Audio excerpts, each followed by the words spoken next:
This event is to mark the first 100 days in office for the chairman of the Economic and Financial Crimes Commission. It's a gathering of senior government officials, religious and traditional leaders, members of the academia, young people, and members of the civil society. The focus of the one-day dialogue is youth, religious leaders, and the fight against corruption. And the chairman speaks on some of the commission's experience in dealing with religious bodies. We were able to trace about over 7 billion to a particular religious body. And so what did I do? I said, look, write a letter to the leader of that religious sect. We did. And the next thing we saw was a restraining order. The money traced to that religious organization to their leaders. We got a restraining order stopping us from inviting them, stopping us from recovering the money. Meanwhile, people have died along the line. When I was chief of staff, we investigated the issue of money laundering. Somewhere in this country, there's a particular religion, a sect that laundered money for terrorists. According to the EFCC, over 60 billion naira was recovered between October 2023 and January 19th, 2024, and a total of 747 convictions were secured by the Commission during the same period.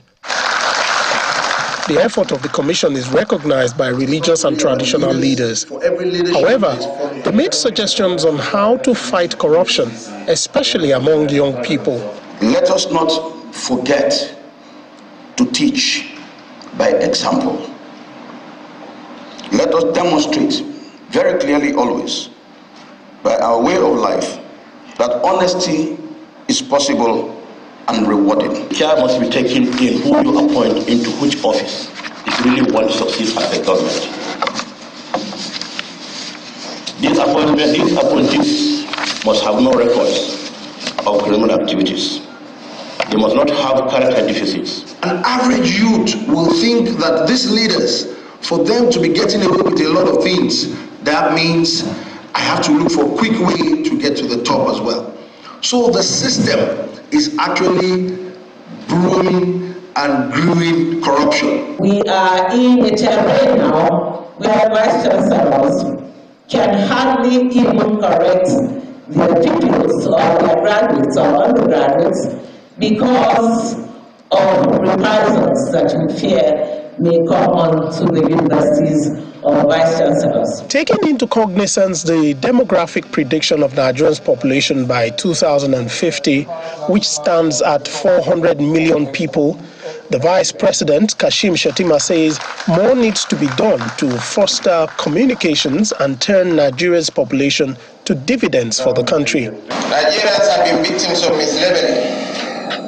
Such gross misrepresentation fails to reflect the true essence of our diverse and resilient nation of 226 million. Our nation comprises hardworking, honest citizens who contribute significantly to various fields globally, from medicine to artificial intelligence. The Vice President also launched the Interfaith Preaching and Teaching Manuals, as well as the Commission's Fraud Risk Assessment Prevention and Control Project for ministries, departments, and agencies. Well, that's part of our conversation this morning with Mr. Wahab Shittu, who is a senior advocate of Nigeria. Thank you for joining us this morning. Thank you for inviting me. First of all, what do you... That revelation by the chairman of the Economic and Financial Crimes Commission is quite worrisome, wouldn't you say? 7 billion naira traced to a religious sect that's been using the cover for money laundering.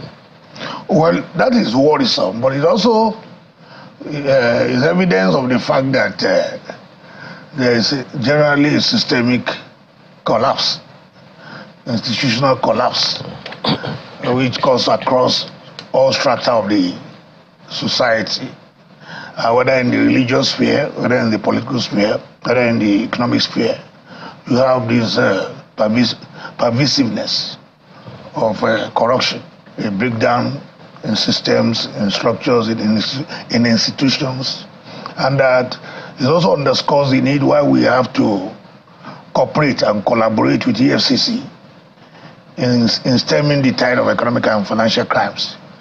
I'm particularly very, very excited at the new enhancement in the EFCC, who appears to be focused, he appears to be disciplined, integrity-driven, and who appears to be a new sheriff in town, trying to open a new vistas in the fight against corruption, trying to reposition EFCC, trying to refocus EFCC to embrace its core mandate, which is an agency that should be interested in the growth and development of the country.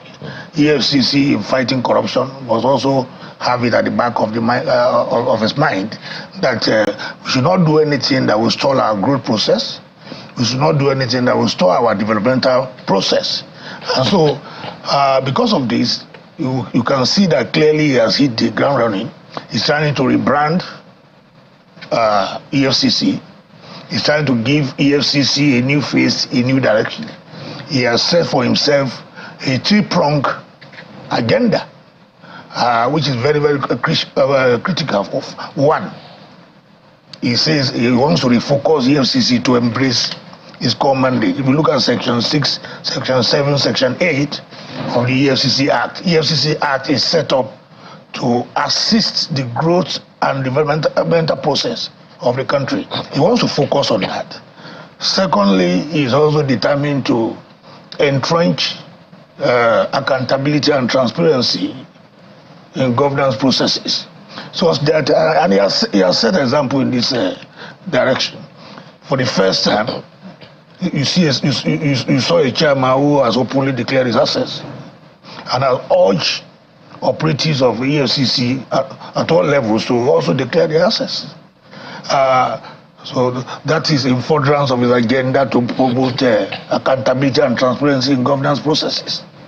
Thirdly, he says he's also determined to rebuild and then promote the international image of the country. You all know that, for instance, that our image has suffered some kind of bashing in recent times.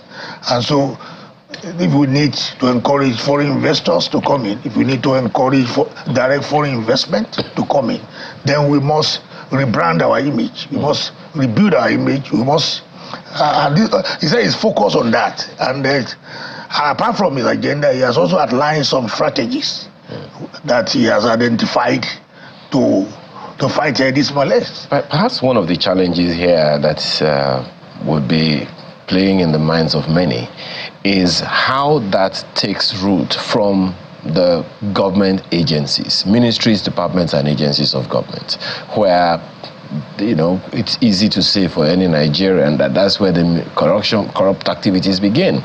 The annual report of the Auditor General is an instrument, for instance, for any anti-corruption agency to use to fight, corruption in the country.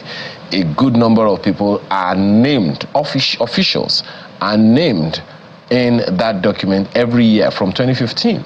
And hardly has any serious action been taken against anyone in that regard. Do you see that as something that should also be championed in the light of accountability and transparency? Of course, it's a holistic process. And one thing that has also emerged from this new phase of EFCC is that fighting corruption is not just the business of EFCC, ICPC alone. It should be a product of collaboration between other critical stakeholders in the polity who have a duty to collaborate with the EFCC, the press, the media, like this kind of program, and some other entities too, so that we ensure that our systems are strengthened in order to avoid some of the leakages and then scandal that you have alluded to. Our institutions are strengthened in order to be able to deliver on their respective mandates. But you know about this document, Mr. Shittu. Yes. And over the years, all we hear is that the document is submitted to the National Assembly, the Public Accounts Committee, and that's the last we hear of it most of the time. Yes, I think this is part of the new orientation of the new leadership of EFCC, to ensure that some of these things are not swept under the carpet. You also recall that he made mention that we should have a legislation against unexplained wealth, which is, we don't have a legislation here, unlike some other climes like UK, US, and all that, where there's a lifestyle audit of public office holders in order to be able to explain the origin of their stupendous wealth at the expense of the citizens of the country. The document you have alluded to is part of the working materials that the EFCC, under the new leadership of Ola Olukoyede, intends to focus on in building a new Nigeria, in rebranding Nigeria. And it requires the collaborative efforts. And if you look at the strategies which he has mapped out, one of them is preventive measures, preventive mechanisms. I mean, stopping corruption before they even take place at all, through preventive mechanisms. It's also salutary that the new legislature has said, we will fight corruption, but in the context of respect for the rule of law. And that he has also said we will review bail and arrest procedures. Mr. Shittu, while all of the issues that you are raising are quite laudable, yes, the average Nigerian is looking at the times when they go to government offices to get some jobs done. And it seems like if without rubbing hands, without some stuff passing through one hand to the other, they don't get many things done. We want to get land, want to get whatever in different parts of the country, not just at the federal level, at the state level as well. So speak to us about the instruments of law that the EFCC will find useful in the ministries, departments, and agencies of government, be it at the federal or state level, and how they have been compromised over time, and what needs to be done to tighten the noose. Thank you. First of all, for EFCC to be able to deliver on its mandate, it must embark upon a self-cleansing, initiative. EFCC itself must be clean to be able to clean Nigeria. And for the first time, you've seen a chairman of EFCC come forward to say, we are going to discourage all forms of gratification and taking of bribes by operatives, by some select operatives. And that if you are caught, it will be visited with sanction. You have not seen that before. Because if you take, owning up that some operatives are being compromised and they are giving a bad name to the commission, and that we will fish them out, and everybody is warned, don't take bribes, don't accept gratification. Yes, of course, there are a lot of legislation that can be deployed in copying some of the means you have talked about. We have the Economic and Financial Crimes Act, which is the law setting up EFCC. Of course, you have the ICPC Act, which is also a law setting the corrupt practices commission. Of course, he has also spoken of the need for us to have the unexplained wealth and the Public Procurement Act. We have some of these laws in place. I think the challenge is to ensure that these laws are effectively enforced. We all agree, you and I agree, everybody agree, that there's pervasive corruption in Nigeria. Pervasive corruption in Nigeria. The wealth of the country, unfortunately, is concentrated in the hands of very few, because the bulk of our common wealth is stolen by, and that if EFCC is to function, the elephant, it has to be able to tackle the major elephant in the room, which is corruption. And now if we have corruption, the choice we have is whether we want growth and economic development. If the answer is yes, can we assess growth and economic development in an atmosphere of corruption? The answer, of course, is no. So if you want growth and development, we should identify corruption as a major enemy. And that is why EFCC and such specialized agencies are set up. And if you now throw EFCC under the bus, or ICPC under the bus, in some kind of condemnation or surrender, you'll be doing injustice to the system. So that is why it is not just a duty that rests on EFCC and ICPC and all those anti-graft agencies alone. All of us must key into I'm happy that if you look at the Nigeria has rose about 5 places in this 2023 corruption perception index. Nigeria is ranked 145 out of 180 countries that were assessed. That is not salutary, no. At least we are making some little progress. Going by this ranking, this is little. Even though the chairman of Transparency International in Nigeria says we should be looking more at the scores and the ranking, and that we didn't do as well in the ranking as we did on the scores. Yes. But that's well, of course. The truth is that this country, there's pervasive corruption in this country. And we see it as an article of faith. I think that narrative must change. And if that narrative must change, then we must support EFCC under the new leadership, particularly when we have seen a young man who has elevated transparency and accountability, is determined to work. How do we insulate, my apologies for butting in, how do we insulate the EFCC as an institution and the chairman as its leader from political influence that the previous administrations, the previous heads of the agency have suffered?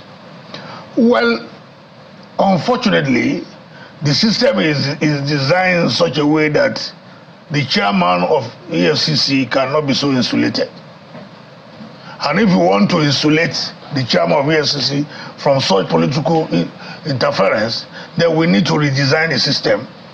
We need to change our mindset. So are you saying? I'm saying that we need leadership, the political leadership, that is really committed to the fight against corruption, as opposed to oratory.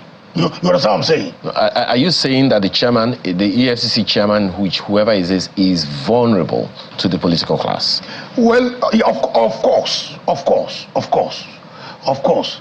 But much depends on the individual too. If we have had in the past chairman of EFCC who have said, oh, we will not allow ourselves to be compromised. We will stand for what is right. Although the system eventually is them out. Okay. But I'm hoping that this new chairman, given his commitment, his transparency, will make a lot of difference. Okay. Neta in Abuja has a question for you as well. Go ahead. Mr. Shittu, the EFCC under the new chairman, you said everyone needs to come together and support this new chairman or the EFCC under this new leadership. And indeed, that discovery yesterday, or that declaration of what has been discovered of the group that is laundering money for the terrorists is also indeed really commendable. And there are a lot of people who have been screaming, wow, what a discovery.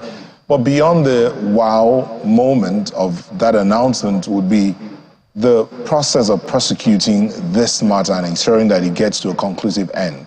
So what would be then what should Nigerians and indeed the nation be expecting if the EFCC still has some cases that have been in the EFCC for almost as long as the EFCC itself? Let me get you. I can't hear you. What did you? Okay, he's asking that, how do we ensure that the needful is done in terms of the EFCC doing its job when there are cases in court, corruption cases or anti-corruption cases that are as old as EFCC itself? Thank you. That blame cannot entirely be put at the doorstep of EFCC alone. It's a stakeholders' challenge. When you have delays in the administration of justice,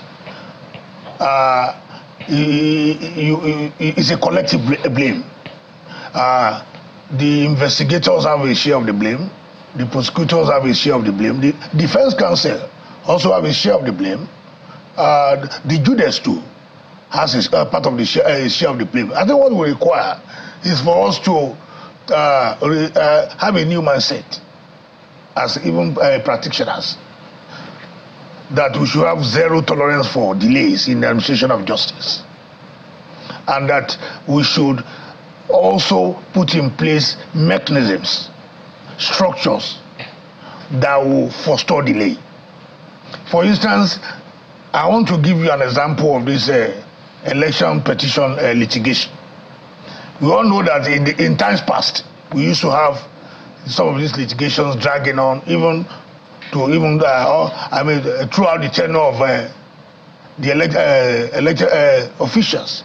But the system came with with a solution that some of these things cannot last more than 180 days. There's a time frame. I think we need such kind of intervention in dealing with corruption cases. We set a time frame for conclusion of these cases. Realistically, there's no reason why any corruption matters should exceed a period of 2 years. Okay. To finalize. And but apart from these stakeholders at all levels must also have a change of mindset so that we forestall this element of delay. How about the states? We know that EFCC is a federal agency of government, but then there is also those who will tell you, and I'm sure it's something you are aware of as well, corruption doesn't just happen within federal government agencies. They happen in the states as well.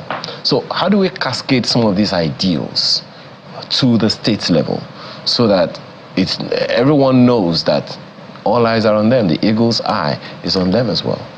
You see, there are best practices for fighting corruption. And I'm very, very excited that the new leadership is the type of EFCC. And I have also had the ICPC, new also emphasize that.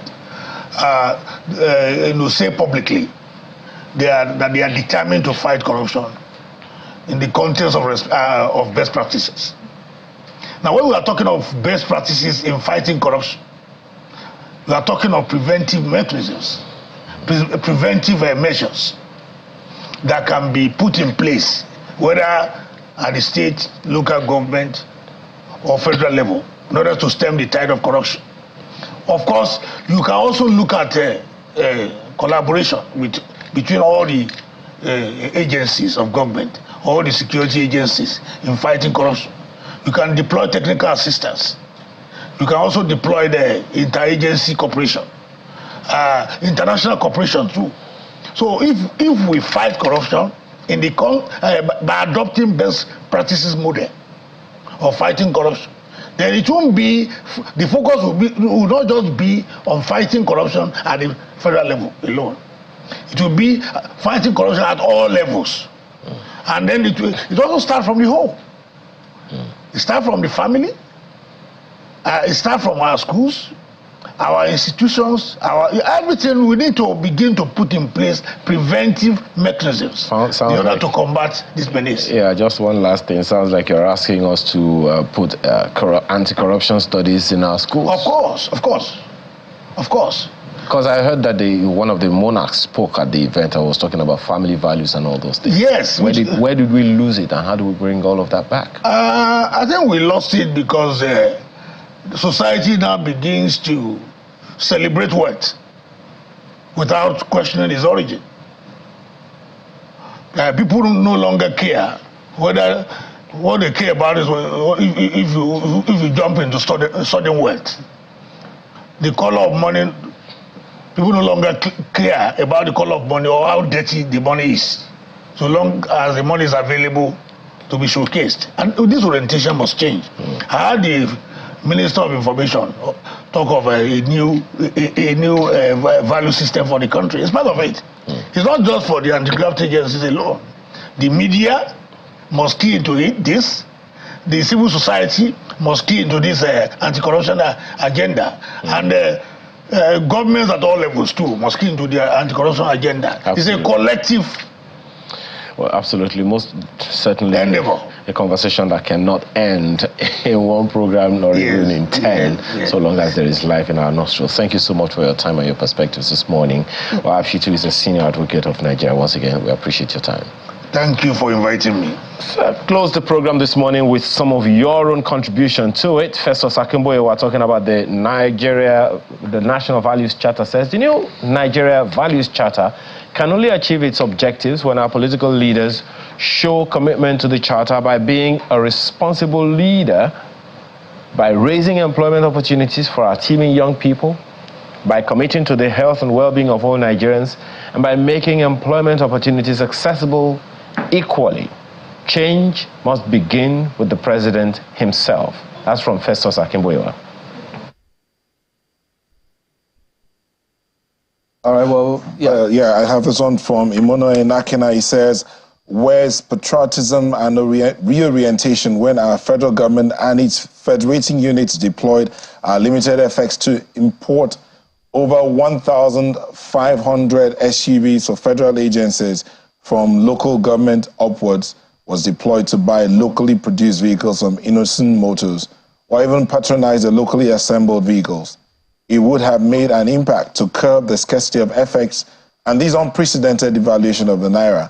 It is not too late to finally prioritize the allocation of FX to stem it being hoarded by CBN and its affiliates. Imono Enakina.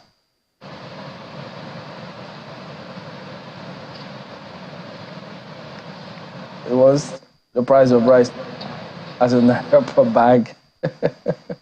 And petrol to 100 Naira per litre. Okay. I hope a chuckle. Well, there you go. That is the show today. We thank you all for watching. We'll see you again tomorrow. I'm Chamberlain Uso. Goodbye. I'm Nel Taigbe. Bye-bye. And I'm Ayo Makine asking you to have an amazing and a fulfilling day. God bless Nigeria.